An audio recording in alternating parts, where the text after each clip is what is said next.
कि आप जानते हैं कि दीप का अर्थ है दीपक, यानी कि दीपक का क्या कार्य है कि दीपक जहाँ जहाँ जब जलता है तो सभी प्रकार के अंधकार को दूर करता है और प्रकाश फैलाता है।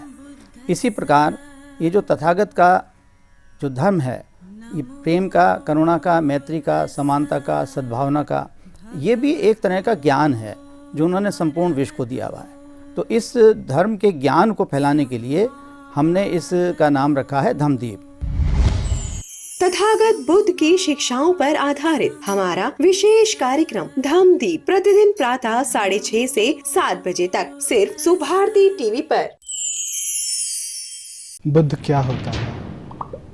ऐसा व्यक्ति जिसने अपने सारे जन्म मृत्यु के चक्र को पूरी तरीके से रोक लगा दी हो उस पर, ऐसा व्यक्ति बुद्ध कहलाता है।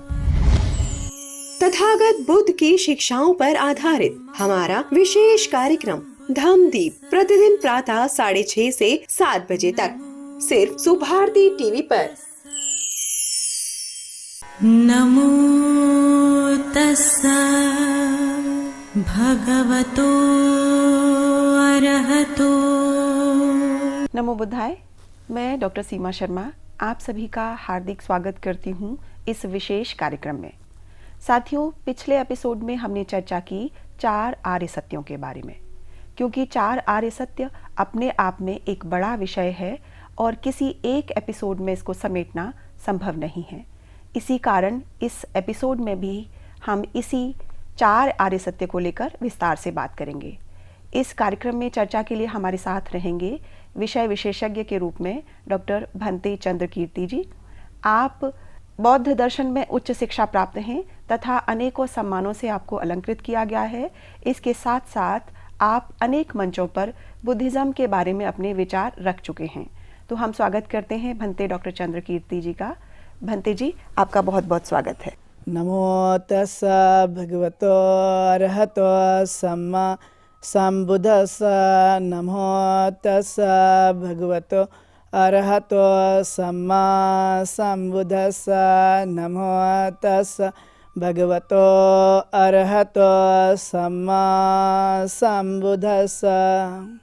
भंते जी, हमारे इस कार्यक्रम को दर्शकों की बहुत अधिक प्रतिक्रियाएं मिल रही हैं। वे अपने प्रश्न ईमेल पर और व्हाट्सएप पर हमें भेज रहे हैं, जिनमें बहुत सारे प्रश्न हमारे सामने आ रहे हैं, किंतु सभी प्रश्नों को एक साथ लेना हमारे लिए संभव नहीं है। इसलिए मैं कुछ चयनित प्रश्नों को आपके समक्ष रख रही हूँ, जिनमें से पहला और सबसे अधिक पूछा जाने वाला प्रश्न है कि गौतम बुद्ध ने अपने प्रथम गुरु से कौन सी शिक्षा प्राप्त की? डॉक्टर सीमा जी, आपका बहुत बहुत आभार। आपने बहुत ही अच्छा सवाल पूछा हुआ है। आपके दर्शकों को मैं बताना चाहूँगा कि तथागत गौतम बुद्ध ने अपने प्रथम गुरु से वह जो शिक्षा ग्रहण की थी वह थी आकांक्षेत्यन। आकांक्षेत्यन का मतलब होता है कि कैसे हम अपने मन को काबू में कर सकते हैं, सांस पे ध्यान कैसे केंद्रित कर सकते हैं। और उन्होंने उनसे 8 ध्यान की सीढ़ियाँ सीखी थी। जैसे कि हम जानते हैं कि सबसे पहले वो आलार कालाम के पास गए थे। आलार कालाम ने उन्हें जो उनके पास ज्ञान था उस ज्ञान को उन्होंने बताने की कोशिश की। चूँकि आप जानते हैं कि इस संसार में मन जो है बड़ा वो चंचल होता है, वह दूर दूर तक भागते रहता है। तो तथागत गौतम बुद्ध जबकि सिद्धार्थ गौतम थे, तो उन्होंने जो आलार कालाम है अपने प्रथम गुरु से यही ज्ञान सीखा था कि हम कैसे एक जगह बैठ कर के अपने मन को केंद्रित कर सकते हैं, अपने सांस पे कैसे ध्यान केंद्रित कर सकते हैं, अपने मन को कैसे काबू में किया जा सकता है, भीतर जाती हुई सांस और बाहर आती हुई सांस पर कैसे हम ध्यान केंद्रित कर सकते हैं। तो इस तरह से उन्होंने कुल मिलाकर के ध्यान की एक एक सीढ़ियों को आलार कालाम से सीखा था, जिसे हम आकांक्षेत्यन के नाम से जानते हैं। और यह लगातार उनके 8 ध्यान की सीढ़ियों को उन्होंने उनसे जान करके उसका बड़ा अभ्यास किया था। जैसा आलार कालाम उन्हें बताया करते थे, वैसा ही वो पूरी तरह से अपने मन से, पूरी तरह से लगन से, पूरी तरह से अपनी क्षमताओं से पूरा तरह से वह इसका अभ्यास करने की कोशिश करते थे। इसलिए हम जानते हैं कि यह एक ऐसे शिष्य हुए, ऐसे गुरु हुए जिन्होंने अपने खुद के परिश्रम के बल पर, अपने अनुभव के बल पर, अपने उस ज्ञान के बल पर जो गुरु ने बताया उसे पूरा पूरा उन्होंने सीखने की कोशिश की थी। यह एक बड़ा ही महत्वपूर्ण चीज़ें ध्यान में देने के योग्य हैं। जैसे उन्हें बताया गया कि आपको दिन भर जो है ध्यान साधना में बैठ जाना है, पालती मार के बैठना है, अपने सांस पर ध्यान केंद्रित करना है। तो उन्होंने पूरी तरह से अपने मन को एकाग्र करते हुए पालती मारकर एक स्थान पर बैठते हुए उन्होंने गुरु के बताए हुए मार्ग को पूरी तरह से अंगीकार किया था। यह एक बड़ा महत्वपूर्ण बात उनके जीवन काल में देखने के लिए मिलती है, क्योंकि आपने देखा होगा बिना गुरु के ज्ञान नहीं मिलता और कुछ प्राइमरी जो कुछ भी शिक्षाएं हैं उन्हें लगता था कि ये मैंने अर्जित करनी चाहिए, और इसलिए सिद्धार्थ गौतम वह लगातार जो गुरु ने बताया उससे पूरी तरह से करने की कोशिश करते थे, और उस बताए जाने के बाद वो अनुभव करके खुद भी देखने की कोशिश किया करते थे। उन्हें लगता था कि जो गुरु ने बताया है मैं उसे पूरी तरह से पालन कर सकूं और उसको आत्मसात कर सकूं, क्योंकि सिद्धार्थ गौतम वह सत्य की खोज में लगे हुए थे। उन्हें लगता था कि ऐसा कौन सा मार्ग है जिनसे मैं सत्य को खोज सकता हूं। इसलिए उन्होंने आलार कालाम से इन शिक्षाओं को ग्रहण करते हुए, जो कि उन्हें प्रथम गुरु कहा जाता है, जो उन्होंने अर्जित किया था। हम देखते हैं कि जब वो छोटे बालक थे, जब उनका नामकरण किया गया तो उनके उस समय के जो कुछ भी पुरोहित है उन्होंने रखा था, लेकिन उस समय वो देख नहीं पाए थे, उस समय उनकी बाल्यावस्था थी। लेकिन फिर जब वो ग्रह त्याग कर देते उसके बाद में आलार कालाम से जो कुछ भी उन्होंने ज्ञान अर्जित किया, यह ज्ञान जो आगे चलकर उनके और भी ज्ञान को अर्जित करने में कहीं ना कहीं सहायक सिद्ध हुआ।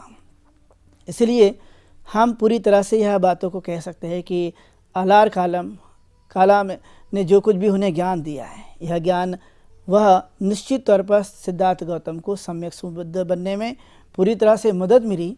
चूँकि हम जानते हैं कि ध्यान की एक एक सीढ़ियाँ, जिसे हम आनापानासति कहते हैं, जिन्हें हम ध्यान की कई सारी अवस्था कहते हैं, उसमें पहुँचने के लिए और सबसे पहले तो मन को काबू में करने के लिए जो अभ्यास उनके द्वारा किया जा रहा था, यह एक महत्वपूर्ण अभ्यास था और जो आलार कालाम के द्वारा उनको शिक्षा दी गई थी।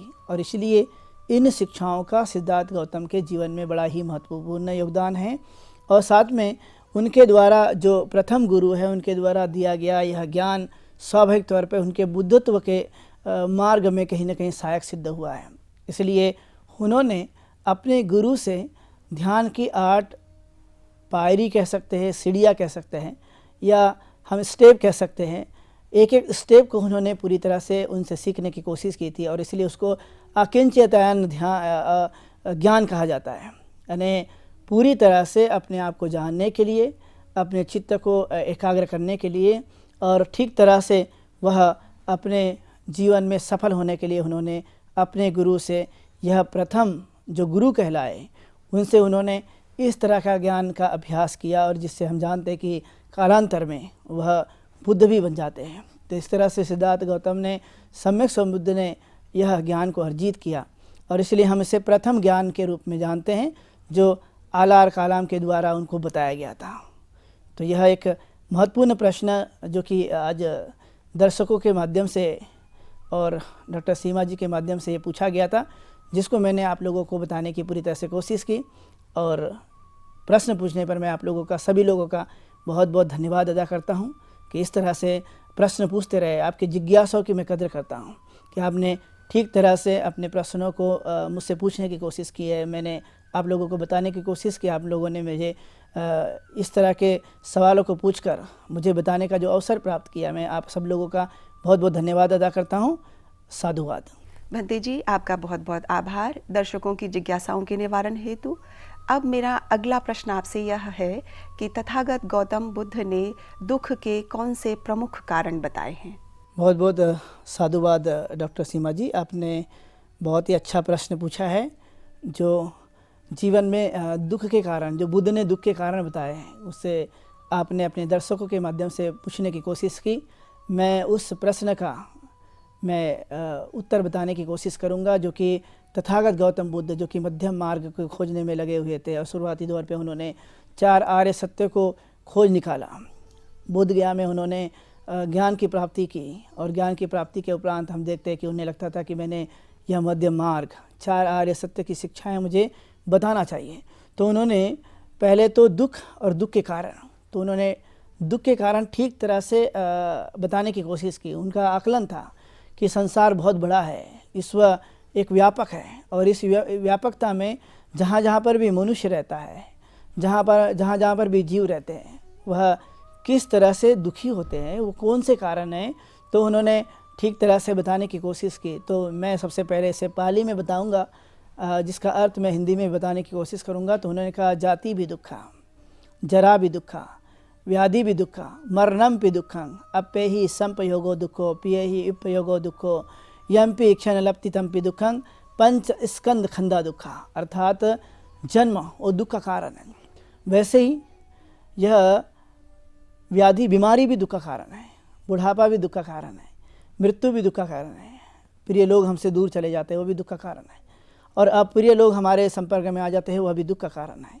और फिर वो कहते हैं कि जो इच्छा रखते हैं, जो आकांक्षाएं रखते हैं, यदि वह पूरी नहीं हुई तो अभी दुख का कारण में बदल जाती है। पंच स्कंद, जो हमारा जीवन बना हुआ है, मन और शरीर का, जो नाम और रूप कहा जाता है, जिसे पाली में नामंच रूपंच कहा जाता है। नाम और रूप जो हमारा जीवन है, यह परिवर्तनशील तो है, लेकिन इसमें भी कई सारे दुख जो है वो जब जन्म लेने के बाद में हमें दिखाई देते हैं। पंच स्कंद से बना हुआ शरीर यह और मन पूरी तरह से तथागत कहते हैं कि यहाँ पर दुख कहीं ना कहीं उत्पन्न होते रहता है, और यही एक तथागत ने मूल कारण बताए हैं दुख के। और इस दुख को जानते हुए जब हम मनुष्य रूपी जीवन जीने के लिए यहाँ पर जन्म ले लेते हैं या जन्म हो जाता है, तो हमने महसूस किया है कि वही बालक जो जन्मा था वो दुख के साथ जन्मा। कोई बालक प्रसन्न होकर वह जन्म नहीं लेता है, वह दुखी होकर रोते हुए जन्म लेता है। और रोते हुए यह बालक जब जन्म हो जाता है तो हमने देखा कि ये प्रक्रिया शुरू हो जाती है दुख की, यानी बीमारी हो जाती है, बुढ़ापा आ जाता है, मृत्यु हो जाती है। जो जन्मा ही नहीं है तो उससे मृत्यु का सवाल उत्पन्न नहीं होता। इसलिए मृत्यु के बाद जो बुद्ध ने दुख के कारण बताया जन्म से ही, तो वह स्वाभाविक तौर पर देखा जाता है कि यहाँ दुख उत्पन्न होते रहता है। हम उसका स्वयं एहसास कर सकते हैं कि यह किस तरह से दुख हमें होते रहता है। इस संसार में वह अकेला नहीं, तो उसके संपर्क में रहने वाले लोग, उसके परिवार के लोग, उसके नातेदार के लोग, और जो लोग भी हमें जानते हैं वह इन कारणों से दुखी हो जाते हैं, हमने महसूस किया है। लेकिन जन्म और मृत्यु की कड़ी जो है वो बड़ी अलग देखी जाती है। जो बच्चा जन्म लेता है वो दुखी होता है, लेकिन जब मृत्यु हो जाती है तो जिसकी मृत्यु होती है वो दुखी नहीं होता, लेकिन उसके नातेदार के लोग वह सब दुखी होते हैं।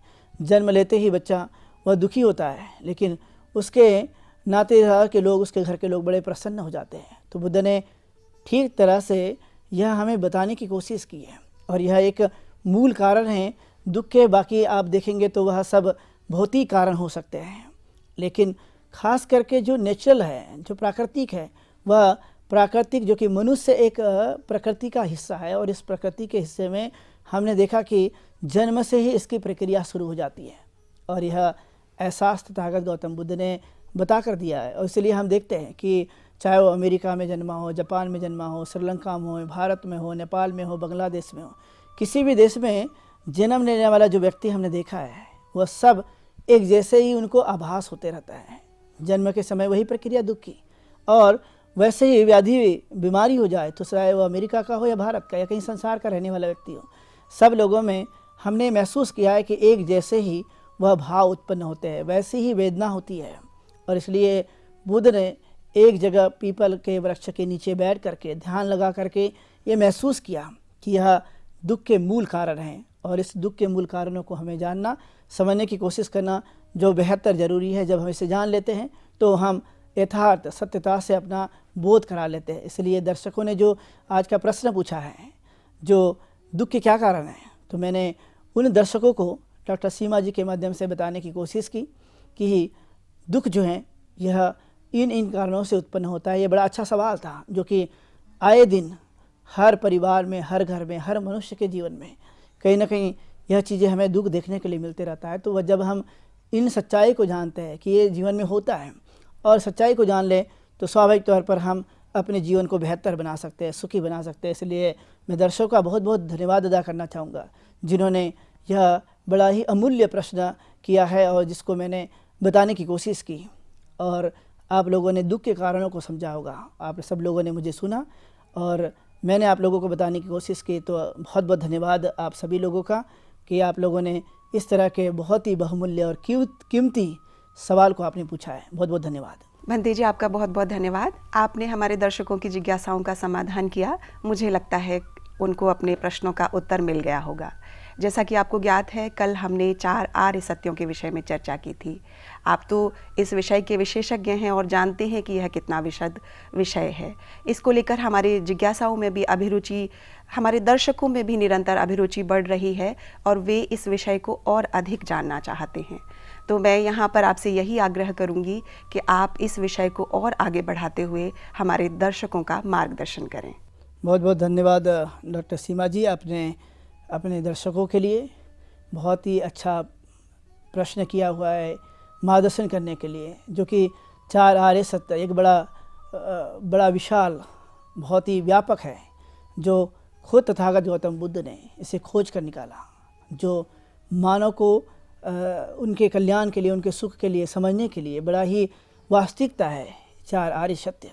और इसलिए जो हम लोगों ने पीछे देखा था उसके आगे और भी हम देखने की कोशिश करेंगे, जो कि मनुष्य के जीवन काल में 2 दुख के कारण हैं, जो वास्तविक रूप से तथागत बुद्ध ने बताने की कोशिश की। उसमें मैं आज एक विषय पर प्रकाश डालने की कोशिश करूंगा। बड़ा व्यापक है जानने और समझने के लिए, लेकिन उनमें से जो कि मनुष्य के जीवन के लिए कैसा अच्छा हो सकता है, कैसे समझने के लिए, जानने के लिए, विचार करने के लिए, जीने के लिए। क्योंकि मनुष्य जीता है अपना जीवन जब वह जन्म ले लेता है, और जन्म लेने के बाद वह जीता है तो वह क्या वास्तविकता से, क्या उन सत्यों से वाकिफ हो पाता है। तो बुद्ध ने उन 4 आर्य सत्यों को हमें बताने की कोशिश की और बताया। तो आज मैं आप लोगों को बताना चाहूँगा कि जैसे जन्म हो जाता है, जन्म एक दुख का कारण तथागत ने बताया। मैं इस पर आप लोगों को मार्गदर्शन करना चाहूँगा कि आपने देखा कि जब जन्म हो जाता है तो जन्म होते ही हमें शरीर के साथ इंद्रियां होती है, आँख है, नाक है, कान है, त्वचा है, जीवा है, और इन सभी का विषय अलग अलग होता है। आपने महसूस किया होगा, आँख देखने का काम करती है, कान सुनने का काम करता है, हमारी नाक गंध लेने का काम करती है, जीवा रस लेने का काम करती है, और जो हमारी काया जिसे त्वचा कहते हैं, त्वचा यह अनुभव जिसे स्पर्श कहा जाता है, यह लेने का काम करती है। इनका अलग अलग विषय है। जब आप इंद्रियों के बारे में देखते हैं तो जब आँख ना हो तो मनुष्य देख नहीं पाएगा, यदि कान नहीं है तो सुन नहीं पाएगा, यदि वह नाक नहीं तो गंध नहीं ले पाएगा, जीवा नहीं है तो रस नहीं ले पाएगा, और त्वचा नहीं तो स्पर्श नहीं कर पाएगा। यह एक बड़ी ही वास्तविक चीज़ों को तथागत गौतम बुद्ध ने बताने की कोशिश की। यह सब हमें जन्म के बाद मिल जाता है, यह स्वाभाविक तौर पे है। लेकिन क्या हमारी जब आँख देखने का काम करती है तो तथागत कहते हैं कि जब देखने का काम करती है तो अच्छी चीज़ों को देखे, जो भी देखते हैं, जो भी हम लोग विषय हैं, उन विषय को गंभीरता से देखें। जब हम अच्छी चीज़ों को देखते हैं तो स्वाभाविक है कि वह मनुष्य के मन पर एक बड़ा ही अच्छा चित्र अंकित हो जाता है। लेकिन जब हम बुरी चीज़ों को देखते हैं तो स्वाभाविक है कि बुरी चीज़ें अंकित होते रहती है, और इसलिए इस बातों को बताया गया है कि यह एक मनुष्य का जीवन जब जन्म हो गया है, जन्म के बाद जो बच्चा रोता है लेकिन बाद में धीरे धीरे ग्रोथ करते रहता है, और ग्रोथ करने के बाद उन्हें यह सभी चीज़ें मिलती है। फिर कहा गया कि हमें कान मिला हुआ, इसका मतलब नहीं कि बुरी चीज़ें सुने। तथागत कहते हैं कि हमें अच्छी चीज़ों को सुनना चाहिए। जितना हम अच्छी चीज़ों को सुन सकते हैं तो वह अच्छी चीज़ों को सुनने के बाद अच्छी चीज़ें हमारे मन पर अंकित हो जाएगी। लेकिन जब हम गलत चीज़ों को हम बार बार सुनते हैं तो गलत चीज़ें अंकित हो सकती है। वैसा ही रस मिला हुआ, इसका जीवा हमें मिली हुई रस प्राप्त करने के लिए, रस का रसास्वादन करने के लिए। लेकिन हम जब उसको रस का यानी जितना ले सके उतना ज़रूरी है। लेकिन जब कोई चीज़ अच्छी लगती है तो आपने देखा कि बहुत सारा इंसान की जीवा डिमांड करती है, बार बार चाहिए चाहिए चाहिए। लेकिन हमें इन पर भी संयम रखना अत्यंत ज़रूरी है। अच्छी चीज़ों को तो ग्रहण करना, लेकिन वह उचित मात्रा में ग्रहण करने की बात कही है। तथागत कहते हैं कि अधिक भी न लिया जाए और कम भी न लिया जाए, संतुलित मात्रा में हर चीज़ का रसास्वादन किया जाए। जब हम हर चीज़ का उचित मात्रा में रसास्वादन करते हैं तो उसका जो प्रभाव है व्यक्ति के जीवन में वो ठीक तरह से होता है। लेकिन यदि मान लिया जाए कि हमने अधिक लिया है, ज़रूरत से ज़्यादा ले लिया है, तो उसका जो प्रभाव है व्यक्ति के जीवन में कहीं ना कहीं हानिकारक में बदल जाता है, हानि हो जाती है इंसान की। इसलिए तथागत ने उचित मात्रा में लेने की बात कही कि हम जीवा तो मिली है रस प्राप्त करने के लिए, लेकिन हमें यह उचित मात्रा में हर चीज़ को ग्रहण करना अत्यंत जरूरी है। हम देखते हैं हमारी काया से जो अनुभव होता है, स्पर्श होता है, गर्म है, ठंडा है, या जो वातावरण का प्रभाव है, हर चीज़ का हमारी त्वचा इसका अनुभव लेते रहती है, उस अनुभव को प्राप्त करते रहती है। यह एक स्वाभाविक प्रक्रिया है व्यक्ति के जीवन काल में। जो विषय दिया गया है इंद्रियों का वह हमें प्राप्त होते रहता है, लेकिन यह जीवन में अज्ञानता की वजह से मनुष्य संयम नहीं रख पाता, और जब संयम नहीं रखता है तो स्वाभाविक है कि जहाँ संयम नहीं होगा तो वहाँ दुख उत्पन्न हो जाएगा, लेकिन जहाँ संयम होगा तो वहाँ दुख उत्पन्न होने की संभावना नहीं है। इसलिए जन्म के बाद की जो प्रक्रिया है जो बुद्ध ने बताई है कि हम अपने कामों पे जो हम मन, काया, वाचा 3 तरह से हम व्यवहार करते हैं, और जब ये 3 तरह से व्यवहार करते हैं, मन से सोचे तो अच्छा सोचें, बोले तो अच्छा बोलें, और कार्य करें तो भी अच्छा कार्य करें, क्योंकि अच्छे कार्य का परिणाम स्वाभाविक तौर पर अच्छा हो जाता है और बुरे कार्य का परिणाम बुरा हो जाता है। इसलिए आपने कई बार देखा होगा लोग विचार करते हैं जन्म हो गया तो खाओ पियो और मज़ा करो, जन्म इसीलिए मिला हुआ है। ऐसे नाना प्रकार के विचार लोगों के सामने आते रहते, लेकिन बुद्ध ने कहा जन्म मिला है जीने के लिए, और वो जीवन को जिए तो अच्छी तरह से जीवन जिए और अच्छी तरह से उसको जानने की कोशिश करें। अब ये रस का स्वादन करना है तो आपने देखा कि कई लोग शराब है, नशीले पदार्थ है, और न जाने कितनी सारी हानिकारक चीज़ें जो शरीर को हानि पहुंचाती हैं, ऐसे चीज़ों को हम ग्रहण करते रहते हैं। तो बुद्ध ने कहा रसा स्वादन तो करना है, जीवा का इस्तेमाल तो करना है रस प्राप्त करने के लिए, लेकिन इसका मतलब ये नहीं कि हम अपने शरीर को हम ध्यान में न रखते हुए ऐसे पदार्थ को हम अपने भीतर डाल दें जो भीतर से हमें हानि पहुंचाएगा। उस हानिकारक पदार्थ को ही त्यागने की बात उन्होंने कही है। दुख तभी तो है जब हम ऐसे चीज़ों को अपने जीवन काल में अपनाते रहते हैं, जब हम सद पुरुष का जीवन छोड़ देते हैं और ये अवगुण का जीवन शुरू कर देते हैं, तभी तो यह मनुष्य के जीवन काल में दुख उत्पन्न होते रहता है। इसलिए उन्होंने कहा कि ऐसी चीज़ें डालिए, ऐसी चीज़ें ग्रहण कीजिए, ऐसी चीज़ों का सेवन कीजिए जो हमारे लिए, हमारे परिवार के लिए, हमारे देश के लिए वह कहीं ना कहीं लाभ प्राप्त हो सके, उससे अच्छी चीज़ें उत्पन्न हो सके। तो जब अच्छी चीज़ें उत्पन्न होगी तो स्वाभाविक है कि हम अपने जीवन को बेहतर ढंग से जी पाते हैं, लेकिन जब इसका अभाव हो जाता है, जब ये चीज़ें रह नहीं जाती और हम नाना प्रकार के ऐसे व्यसनों में लिप्त हो जाते हैं जो हमारे लिए हानिकारक बन जाते हैं। आपने देखा होगा कि व्यक्ति तो जीता अकेला है शरीर रूप से, अपने मन से, और लेकिन हम सामाजिक जीवन जीने के नाते हम एक दूसरे के साथ भी रहते हैं, और जब हम रहते हैं तो मेरी वजह से कितने सारे संसार में रहने वाले लोगों को हानि पहुंचती है, इस वातावरण में हानि पहुंच जाती है, इतने सारे संसार में न जाने कहाँ कहाँ से दुख उत्पन्न होते रहता है।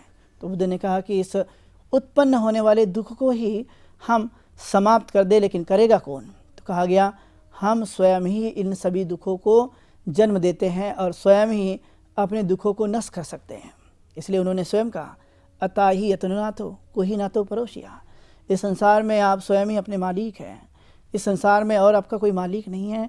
तो आप स्वयं ही अवगुणों का निर्माण करते हैं, स्वयं ही आप ऐसे गलत कार्यों का निर्माण करते हैं, दुख का निर्माण करते हैं, लेकिन आप स्वयं ही इन दुखों को दूर करने का उपाय भी आपके पास है। आप दुखों को दूर करके स्वयं ही सुख प्राप्त कर सकते हैं और स्वयं ही अच्छी तरह से अपने जीवन को जी सकते हैं।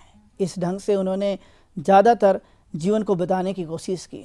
इसलिए हम देखते हैं संसार में आने के बाद कि मनुष्य न जाने किन किन कारणों को दुख उत्पन्न करने के लिए करते रहता है, वह जानता नहीं है, अज्ञान है, और अज्ञान की वजह से उसे दुख उत्पन्न होते रहता है। लेकिन जैसे जैसे वह इस ज्ञान रूपी प्रकाश को जान लेगा, समझ लेगा, उसका अंदर अपने भीतर प्रकाश कर देगा, तो स्वाभाविक अंधकार दूर हो जाएगा और प्रकाश आने पर वह इन सभी समस्याओं से दूर हो सकता है।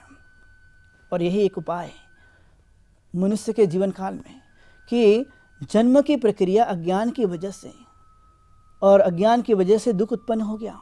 और इस दुखों को यदि हमें काटना है, समाप्त करना है, खुद तथागत ने कहा, मैंने भी अनेक बार कई तरह से जन्म लिया। उन्होंने खुद कहा पाली भाषा में, अनेक जाति संसारं संधा विसंग अनि विसंग गकारो गविसंतो दुखा जाति पुनक पुनक, कि अर्थात मैंने कई बार जन्म लिया है और इस जन्म लेकर मैंने दुख को भोगा है, दुख मुझे प्राप्त हो गया। लेकिन दुख प्राप्त होने के बाद मैंने अब इस जन्म की और मरण की प्रक्रिया को मैंने अब जान लिया है। जब मैंने जान लिया तो मैं जो जन्म लेने का घर बनाता है, मृत्यु का घर बना देता है, अब मैंने उसको जान करके अब मैंने काट दिया है। अब दोबारा मेरा किसी भी प्रकार से ऐसा कोई जन्म नहीं जहाँ पे मुझे बार बार दुख का सामना करना पड़ सके। इसलिए उन्होंने ठीक तरह से इन बातों को बताने की कोशिश की है। और मनुष्य ने यही सत्य, यही वास्तविकता, यही इस संसार का नियम जो हर मनुष्य पर लागू हो रहा है, उसे हम ठीक ढंग से जानने की और समझने की कोशिश करते रहें। यदि यह स्वाभाविक तौर पर कोशिश की गई, जाना गया, उसका अनुभव प्राप्त किया गया, सत्य से हमें यह एहसास हो गया, तो हम तब ठीक तरह से अपने जीवन को बना लेते हैं। इसलिए संसार में आपने देखा होगा लाखों लोग हैं, करोड़ों लोग हैं, अनगिनत संख्या है, लेकिन ये अनगिनत संख्याओं में क्या सभी मनुष्य जान पा रहे हैं, सभी मनुष्य जी पा रहे हैं? अभी तो इस संसार में कई लोगों को जीना ही नहीं आया, जो ऐसे कई बार जीवन में संकट आते रहते हैं। इसलिए मैं आप लोगों को तथागत गौतम बुद्ध की एक उनके समय का प्रसंग बताना चाहूँगा। वो प्रसंग ये है कि तथागत गौतम बुद्ध एक बार देशना दे रहे थे और देशना देते देते उन्हें देखा कि एक उपासिका सो रही है, उन्हें नींद आ रही है। तो तथागत ने अपने प्रवचन को शुरू रखते रखते रुक कर बोले, हे उपासिका सो रही हो? तो उन्होंने कहा नहीं तथागत। तो तथागत जान गए तो सो रही है, लेकिन फिर भी उत्तर दे रही नहीं। तथागत ने अपना प्रवचन शुरू रखा और शुरू रखते रखते हम देखते हैं कि फिर उनसे उनकी नींद नहीं संभली जा रही थी। तब फिर से उन्होंने तथागत ने देखा ये तो सो रही है। फिर तथागत अपने देशना प्रवचन देते हुए रुक गए और पूछा, हे उपासिका सो रही है? तो उन्होंने कहा नहीं तथागत। तथागत बड़े आश्चर्यचकित हो गए और बोले कि ये तो सो रही है, लेकिन बोल रही कि नहीं सो रही हूँ। तो फिर तथागत ने अपना देशना, अपने प्रवचन शुरू रखा और शुरू रखने के बाद में फिर देखा, देशना दे रहे थे, प्रवचन कर रहे थे, लेकिन देखा कि ये सो रही है। फिर से इसकी नींद नहीं संभल पा रही। तीसरी बार भी रुक कर तथागत ने पूछा कि हे उपासिका सो रही है? उन्होंने कहा नहीं तथागत। तथागत तो अब बड़े आश्चर्यचकित थे, हकीकत है कि सो रही है लेकिन कह रही नहीं। तो तथागत जान गए एहसास नहीं है अपने जीवन से संबंधित हकीकत का। तब तथागत ने अपना देशना शुरू रखा। चौथी बार फिर देखा कि ये सो रही है। फिर तथागत ने प्रश्न बदल दिए और बदलने के बाद कहा, हे उपासिका जीवित हो क्या? तो उन्होंने कहा नहीं तथागत। तथागत जान गए ये जीवित है, लेकिन कह रही कि नहीं जीवित हूँ। तथागत ने समझ लिया इस संसार में ऐसे कितने सारे लोग हैं जो जीवित होते हुए भी जीवित होने का एहसास नहीं है। और यही एक बड़ी बात देखी जाती है कि मनुष्य अपने जीवन काल में न जाने ऐसे कितने लोग हैं। तथागत यही समझाना चाहते हैं कि दुख तो हैं, लेकिन दुख किन कारणों से है? और दुख है न जानने की वजह से, न समझने की वजह से, न अच्छा जीवन जीने की वजह से। यही तो दुख उत्पन्न हो रहा है। लेकिन इस दुख को हम दूर करने का भी मैंने उपाय बता दिया है। समझो, जानो, जीवन को योग्य रीति से जीने का प्रयास कीजिए। यदि योग्य रीति से, योग्य तरीके से जीवन जीने का एहसास मनुष्य के भीतर में यदि आ जाए तो उसका जीवन बदल सकता है, उसे एहसास हो सकता है, वास्तविकता निर्माण हो सकती है। तो जब हमने देखा कि ये बात जीवन में आती है कि दुख है, ये कारणों से दुख है, जन्म से दुख है, तो हम उन बातों को जानते हुए, हम उसे ठीक तरह से एहसास करते हुए, हम उसे दूर करने की पूरी तरह से कोशिश में लगे रह सकते हैं। यही तो जीवन है, जीने के लिए मिला हुआ है। मनुष्य का जीवन न जाने कितने पुण्य अर्जित करने के बाद प्राप्त हुआ है। यह एकाएक से प्राप्त नहीं हुआ, यह बहुत ही पुण्य अर्जित करने के बाद प्राप्त हुआ है। और जब ये हमें प्राप्त हो गया तो मुश्किल तो है, लेकिन जब प्राप्त हो गया है तो उसे हम ठीक ढंग से जाने। जब हम जानते हैं तो पता चलता है कि दुख किन किन कारणों से उत्पन्न हो गया, किन किन कारणों से समझ उत्पन्न हो गई। तो आप देखते होंगे कई बार ऐसा महसूस होता है कि आजकल तो लिंग भेद भी उत्पन्न होता है, महिला पुरुष में, लड़का लड़कियों में। जन्म तो हो गया, महिला पुरुष जन्म लेते हैं, वो कोई भी हो सकता है। और जब ये कोई भी हो सकता है, महिला पुरुष हो या फिर महिला पुरुष के बीच की बात हो, कोई भी जन्म ले सकता है। और जब जन्म लिया गया तो उसमें कई बार ये भेद भी देखा जाता है जन्म की प्रक्रिया के बाद, कि यदि लड़का हुआ है तो बड़ा प्रसन्न चित्त हो जाता है, लड़की हुई तो वह दुखी हो जाता है। एक बार का किस्सा है तथागत गौतम बुद्ध के समय का, कि तथागत गौतम बुद्ध से राजा प्रसन्नजित मिलने के लिए आते हैं, और मिलने के बाद में वो बातचीत करते हैं, लेकिन अचानक द्वारपाल आकर उनके कान में कुछ बातें बताता है। जैसे कि उनके राजा प्रसन्नजित के कान में कुछ बातें बताई गई, बताने के बाद देखा गया कि जो राजा प्रसन्नजित जो बड़ा प्रफुल्लित था, अचानक से उनका मन उदास हो जाता है, वो स्वयं भी उदास हो जाते हैं। तब तथागत कहते हैं कि अभी तो आप बड़े प्रसन्न थे, क्या बात है जो आप अप्रसन्न हो गए, उदास दिखाई दे रहा है आपका चेहरा। तब राजा प्रसन्नजित कहता है कि मैं इसलिए दुखी हूँ क्योंकि द्वारपाल ने मुझे अभी सूचना दी कि मेरी रानी मल्लिका, उसे एक पुत्री की प्राप्ति हुई है, और इसलिए मैं बड़ा नाखुश हूँ। तथागत जान गए कि इसके मन में प्रसन्नता इसलिए नहीं क्योंकि लड़का नहीं हुआ, पुत्र प्राप्ति नहीं हुई। तथागत उन्हें समझाते हैं कि पुत्र और पुत्री में यह किसी भी प्रकार का भेद नहीं करना चाहिए, क्योंकि पुत्री हो सकता है कि उससे जो भी बालक जन्म लेता है वो अच्छा इंसान बने, अच्छा व्यक्ति बने, वह शासक हो सकता है, वह सुशील हो सकती है, वह अच्छी हो सकती है, यानी एक सुशील कन्या हो, अच्छी कन्या हो, वह अच्छे पुत्र को जन्म देने वाली हो। तो इसमें भेद किस बात का, यह दोनों ही बराबर है, दोनों में किसी भी प्रकार का भेद नहीं। अर्थात आपने देखा कि जन्म की प्रक्रिया में महिला और पुरुष, बच्चा और लड़का या लड़की, इसमें किसी भी प्रकार का भेद नहीं, लेकिन मानसिकता जो है वो बन जाती है। तथागत ने उसे मिटाने की बात कही कि हमें बिल्कुल भी नहीं माननी चाहिए, बिल्कुल भी हमें उस पर भेद नहीं करनी चाहिए। जन्म तो दुख का कारण है, तो आपने और दुख कर दिया,